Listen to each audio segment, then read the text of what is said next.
Seiring menurunnya kasus corona di tanah air, peta zona risiko COVID-19 ikut mengalami perubahan. Pada akhir Agustus lalu, zona merah mencapai 15 kabupaten kota. Lalu di minggu berikutnya, wilayah zona merah kembali berkurang menjadi 5 daerah.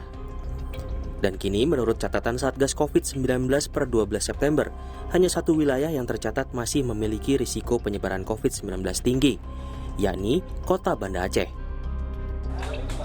Catatan Satgas COVID-19 per 15 September, kasus COVID-19 di Indonesia bertambah 3.948. Jumlah pasien yang sembuh sebanyak 11.046 orang, dan angka kematian bertambah 267 kasus. Meski situasi pandemi dalam negeri terus mengalami perbaikan, masyarakat diminta untuk tidak lengah, apalagi mengendurkan protokol kesehatan. Bahwa lonjakan kasus telah kita lewati, dan saat ini tugas besar kita adalah menjaga agar tidak kembali terjadi lonjakan kasus.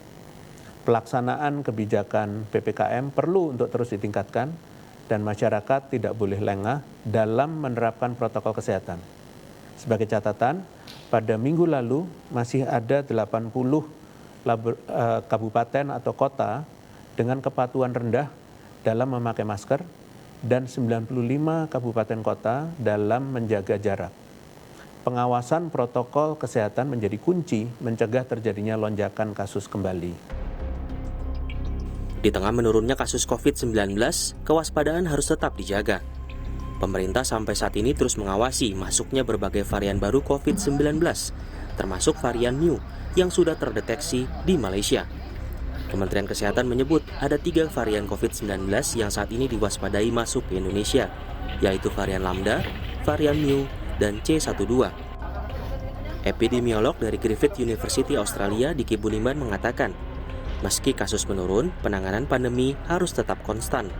Apalagi COVID-19 seolah tak henti bermutasi dan memunculkan varian baru yang berbahaya. Nah, tapi yang jelas dan jauh lebih penting adalah bahwa responnya sebetulnya sama, strateginya sama, 3T, 5M vaksinasi dan penguatan pembatasan terus seperti itu. Dan tidak boleh abai. Dan ini tidak berhenti karena ini terus menerus ya. Perjalanannya masih panjang dan kerja besar untuk menjaga stabilitas atau terkendalinya pandemi pada level test positivity rate yang jauh di bawah 5% dan faktor lainnya itu bukan perkara yang hanya dilakukan beberapa saat atau beberapa bulan atau masa krisis saja, tapi akan harus terus-menerus hingga pandemi ini dicabut statusnya.